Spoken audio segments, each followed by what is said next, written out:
How's it going, everyone? Chris Trout here for a special little commentary. The game in the background is some Black Ops PC. I'm really enjoying Call of Duty on the PC at the moment, so you'll see a lot of Black Ops gameplays and hopefully a couple World War, maybe some COD 4, but not Modern Warfare 2 because that game's shit. But anyway, that's not even what I'm talking about today. When am I ever talking about the game? Today it's a pretty serious commentary, and I kind of wanted to talk about it in a sense. I know you guys enjoy these commentaries, and today I certainly have something I wish to talk to you guys about. So for those of you who aren't aware, today, you probably wouldn't be aware unless I told you, I said it on Twitter earlier today, that today is the 1-year anniversary of my mum passing away, and it was a very tragic event, and I'd prefer to limit what I say about it, but I kind of want to talk about it at the same time, because who knows how this will end depending on how I handle this. So I haven't really got anything particularly planned. There's only one real thing I wanted to touch on, but I want to talk about also some other things as well. So it was hard to watch someone who I looked up to and idolized and loved endlessly to suddenly become... She was always there for me whenever I was in trouble, whenever I was sick and ill. She was always there for me, and she always made me feel better, which was she always went above and beyond the call of a mum should, to make me feel special and better about myself in any aspect that she possibly could. And to watch someone in need who's ill, who was so strong throughout your entire life, to finally see them down in the dumps and you having nothing you can do about it, is probably one of the most heartbreaking and most painful things to watch ever. I don't think anything in the world could compare to the emotional stress and heartbreaking feeling that this gave to me. And I know people out there who have experienced similar things. Some people have experienced worse things, and it is literally one of the most intensely awful things to ever experience, and I hope it doesn't happen to any of you for a long time, because eventually something like this will happen, but let's all hope that it's for the right reasons, aka passing away to old age and living a long and fulfilling lifetime, even though that's not always the case for some people.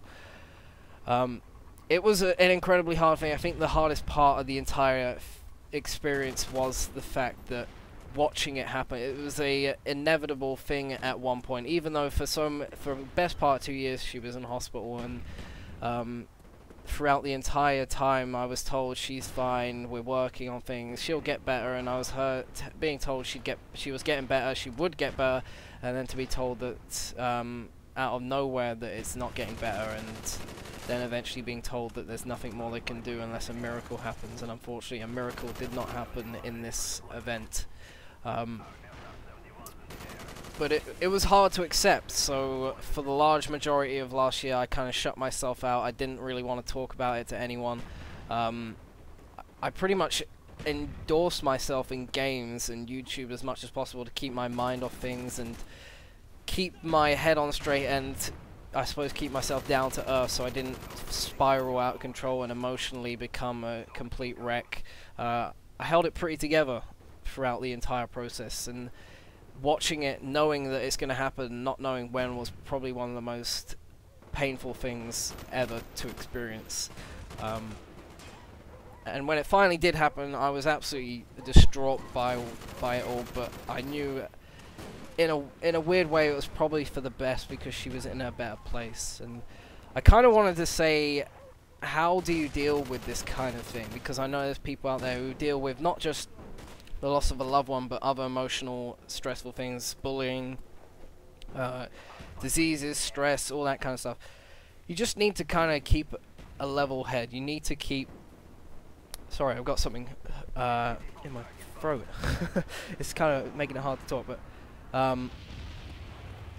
it's a difficult thing to do. You need to try and keep your head above all that's going on, keep chilled.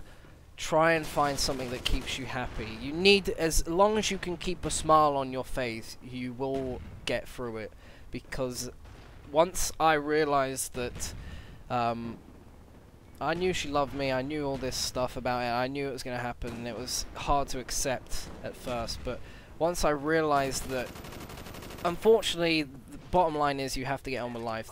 You can live in the past for only so long before it's time to move on and get on with it. You know, it sounds a bit like curt and not very considerate, but at the same time it can't be, because you have to get moving on with what you're doing, because if you don't beat it and you don't get on with what you're doing, it can pretty much consume your life, and it will not be for the best. You will be in a lot of trouble. And find something you like doing. Find something that makes you happy. If it's a person or if it's an activity, something that keeps you going. Because even though this whole thing has kind of like impacted my life dramatically for bad ways, it's also impacted it for good. I mean, when this happens to a family, your family just bonds together like nothing you've ever seen before. You just become all about each other. It's not about yourself, it's about the group. And you all become very endorsed in what everyone else is doing. You find a new sense of appreciation for everyone around you. And your people around you are there to help you. If you're struggling, friends are there to always help you. I know I had hundreds of friends willing to offer an ear or a shoulder to cry on when going through this, and it will always be there. If someone offers you and you need it, don't hesitate to take it, because they are there to support you, and they'll always be there to love and support you, because that's who they are and that's why they are there. But it's a difficult thing to say. If you are struggling with it, I would advise talking to someone, because there's probably people out there who are going through the same thing, and you can all help each other out. One thing I strongly recommend to do is to think of all the good times. I mean, when I knew what I knew, I went through all my old photo albums and found a picture of my mum and myself when I was must have been no older than 2 or 3 years old. And the joy in my face and the joy in my mum's face was outstanding to look at. It brought tears to my eyes, because the love that we shared between each other was just absolutely out of this world. No one can ever take that away from you, and it's always going to be there, and there's photographic evidence. And I still have that picture on my iPhone now, and I have pictures of her around my room. So when I'm feeling glum, I just like to look at the pictures and think of all the good memories we had with each other, and how much she'd be proud of me, and how much she loved me, and how amazing she was, and how lucky I am to have had her in my life. It helps me get through it when I'm feeling a bit glum and upset. And I've been pretty busy these past few weeks, so to think about this today was kind of a nice thing. I've kind of been in autopilot mode. I've been doing things and not really thinking about it, just kind of trying to get by with all this work I've been done. But it was nice to take this day, even though I did actually have a test today, which I passed, woohoo! But it was nice to sit down and think about this today for once. It was certainly a needed think, even though I didn't discuss all of the things I was thinking about today in this video. It was certainly nice to think about it for once. It's kind of a little commentary that I wanted to do. I felt it was appropriate, and I hope my mission was accomplished in a sense. So anyway, I hope you enjoyed the video, and I'll see you later. Peace out.